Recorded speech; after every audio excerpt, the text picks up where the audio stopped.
പരമഹംസൻ ആരെക്കുറിച്ച് പറയും എന്ന് മനസ്സിലാക്കേണ്ട കാര്യമാണ്. ഹംസം ഹംസം എന്നുള്ള വാക്കിന് അർത്ഥം അരയന്നം, ഒരു പക്ഷിയാണ്.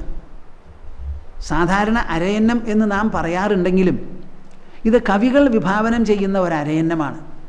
അതിന് വിശേഷപ്പെട്ട ഒരു ശക്തിയും ഒരു സാമർഥ്യവും ഉണ്ടത്രേ. എന്താണത്?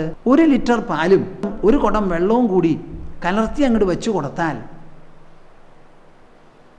നമുക്കൊന്നും ചെയ്യാൻ പറ്റില്ല. സാധാരണക്കാർക്ക്, ബാക്കിയുള്ള പക്ഷികൾക്കും ഒന്നും ചെയ്യാൻ പറ്റില്ല. ഈ ഹംസം, അരയന്നം എന്ന് പറയുന്ന പക്ഷി അതിലെ പാല് മാത്രം ഉറിഞ്ചി കുടിച്ച് വെള്ളം ബാക്കി വയ്ക്കുമത്രേ. ഈ പാലും വെള്ളവും എന്ന് പറയുന്നതിൽ എന്താ അർത്ഥം? വെള്ളം സ്വതവേ നിറമില്ലാത്തതാണ്, അതിനത്ര വിലയില്ല. ഇന്നത്തെ കാലത്ത് ഇപ്പോൾ വെള്ളം കുപ്പിയിലാക്കി വലിയ വിലയ്ക്കാണ് വിൽക്കണത്. പാലിനോളം വില വരാൻ അധികം താമസമില്ല എന്നാണ് പറയണത്. എപ്പോഴൊക്കെ വെള്ളം പാലിൽ ചേർന്നോ പാലും വെള്ളവും കൂടി പിന്നെ തിരിച്ചറിയാൻ പറ്റില്ല. ആ നിറമില്ലാത്ത വെള്ളം പാൽ നിറമായി തീരും. പാലിന് അതിൽ നിന്ന് വേർപെടുത്താൻ വിഷമാണ്. എന്നാൽ ഈ അരയന്നം, ഹംസം എന്ന് പറയുന്ന പക്ഷിക്ക് അത് വേറെടുത്താൻ സാധിക്കുമത്രേ. സാധാരണ മനുഷ്യൻ്റെ ജീവനെ, മനുഷ്യൻ്റെ മനസ്സിനെയോ ബുദ്ധിയെയോ അഹങ്കാരത്തെയോ ഹംസം ഹംസം എന്നാണ് ശാസ്ത്രീയമായ ഭാഷയിൽ ചിത്രീകരിക്കാറുള്ളത്. അതിൻ്റെ ഉദ്ദേശം എന്താണ്? ഈ ലോകത്തിൽ ഇടതൂർന്ന് കിടക്കുന്നതായ അന്തിമ സത്യത്തെ, ഈശ്വര ചൈതന്യത്തെ, പരമാത്മ എന്ന് പറയുന്ന ആ അതിസൂക്ഷ്മമായിരിക്കുന്ന സാന്നിധ്യത്തെ, മാത്രമല്ല നമ്മുടെ ശരീരം ഒരു നിലയ്ക്ക് ശവമാണ്. അതിനെ ഉജ്ജീവിപ്പിച്ച് നിർത്തുന്നത് ശരീരത്തിൻ്റെ ഉള്ളിൽ ദ്രവ്യാതീതമായിരിക്കുന്ന ഒരു സ്വാധീനം, ഒരു സാന്നിധ്യമുണ്ട്. അതിനെയാണ് നാം കോൺഷ്യസ്നെസ്, പ്രജ്ഞ, ചൈതന്യം, ചേതന എന്നൊക്കെ പറയുന്നത്.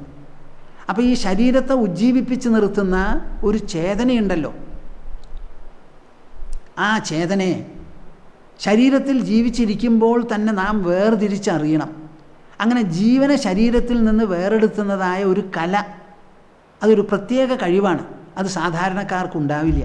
അത് ഉണ്ടാക്കി കൊടുക്കുന്നതാണ് ഈ ശ്രീമദ് ഭാഗവതം എന്ന് പറയുന്ന മഹാശാസ്ത്രം. അങ്ങനെ ഹംസമായിരിക്കുന്ന മനുഷ്യജീവൻ എങ്ങനെയാണോ ഈ സത്യവും അസത്യവും, അനശ്വരവും നശ്വരവുമായിട്ടുള്ള 2 ഘടകങ്ങളെ വേർതിരിച്ച് അനശ്വരമായിരിക്കുന്ന ആത്മാവെ ഗ്രഹിക്കാനും അനുഭവിക്കാനും ഉണരാനും സാധിക്കുന്നത്, അതേമാതിരി ഈ പരന്നു കിടക്കുന്ന ഈ ലോകം, അന്തമറ്റ് കിടക്കുന്ന ഈ ലോകം, ആ ലോകത്തിലെല്ലാ ദിക്കിലും നോക്കി അതിൽ ഇടതൂർന്ന് പരിലസിക്കുന്നതായ പരമാത്മ പ്രഭാവത്തെ, പരമേശ്വര പ്രഭാവത്തെ വേർതിരിച്ച് മനസ്സിലാക്കാൻ സാധിച്ചാൽ ഈ ഹംസം പരമഹംസമായി. അതിൻ്റെ ഏറ്റവും വിശേഷപ്പെട്ട ഉത്കൃഷ്ടമായിരിക്കുന്ന ദശ, അങ്ങേയറ്റത്തെ ഔന്നത്യം അത് കൈവരിച്ചു എന്ന് പറയാം.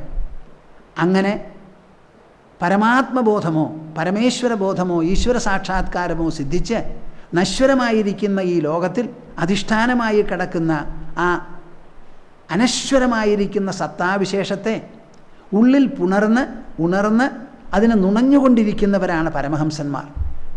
അതാണ് അവർക്കുള്ള ആനന്ദം, അതിലാണ് അവർക്ക് രതി, അവർക്ക് ഉത്സാഹം.